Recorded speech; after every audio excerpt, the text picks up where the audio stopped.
Salut la team, aujourd'hui nous allons parler des pronoms personnels. Comme vous le savez, il y a des pronoms personnels s'usés et des pronoms personnels toniques. Parlons d'abord des pronoms personnels s'usés. En soninké, les pronoms personnels s'usés sont les suivants. In ou ne qui signifie je. En qui signifie tu. A qui signifie il ou elle sans S. O qui signifie nous. Ra qui signifie vous. I qui signifie il ou elle avec S. Nous allons donner des exemples avec le mot tampi qui signifie être fatigué. Ntampi, je suis fatigué. Antampi, tu es fatigué. Atampi, il est fatigué. Otampi, nous sommes fatigués. Khatampi, vous êtes fatigué. Itampi, il ou elle avec S sont fatigués. Maintenant, parlons des pronoms personnels toniques.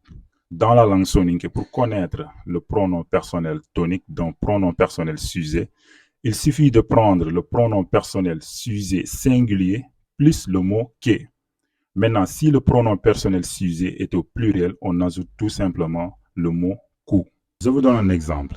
Je vous avais tantôt dit que le pronom personnel s'usé en signifie tu. Donc, en plus le mot que devient anke. Donc, anke est le pronom personnel tonique du mot en. Anke signifie toi.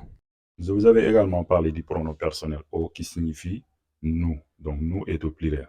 Alors, pour connaître le pronom personnel tonique de o, il suffit juste d'ajouter le mot ku pour avoir oku. Donc, oku signifie nous. En résumé, on peut dire qu'en soninké, les pronoms personnels toniques sont les suivants. Nke, anke, ake, oku, haku, iku.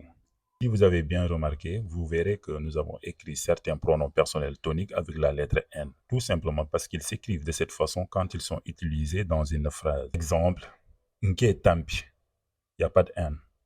Anken tampi, Aken tampi, Oku tampi, il n'y a pas de N non plus.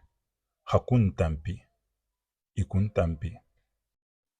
C'était tout pour aujourd'hui. Likez, donnez-nous votre avis en commentaire et partagez au maximum la vidéo. À très bientôt. Merci.